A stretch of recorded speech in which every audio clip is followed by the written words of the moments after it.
sobrang lungkot ko, iniwan ako ng asawa ko dahil maraming pekas at kulubot ang mukha ko. Dahil sa pagsusumikap, pag-aalaga sa pamilya at edad, mukhang mas luma ang mukha ko.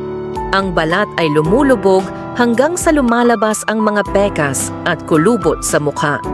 Iniiwasan ako ng asawa ko at ng lahat ng tao sa paligid ko. Sa desperasyon, sa wakas ay sinunod ko ang payo ni Doktor, ni Lina Bello, at ginamit ko itong Revita Peptide Anti-Aging Serum mula sa Korea.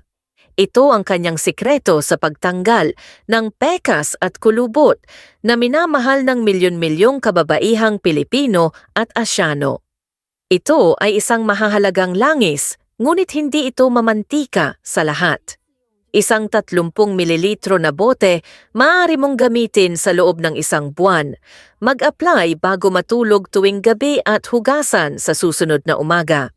Pagkatapos ng 3 araw na paggamit, makikita mo ang mga wrinkles, melasma, freckles, at age spots na nawawala. At pagkatapos ng 7 araw, ang balat ay makikitang mas maputi, makinis, at mas nagliliwanag. Ang mga sangkap ay angkop para sa lahat ng uri ng balat at hindi nagiging sanhi ng pangangati o epekto.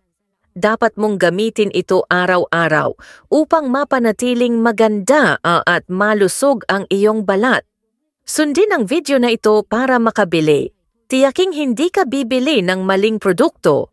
Kung hindi ka bibili ngayon at makaligtaan ang sale na ito, talagang hindi magkakaroon ng pagkakataong bumili muli. Huling araw lang, mangyaring mag-click sa link sa ibaba para sa higit pang mga detalye.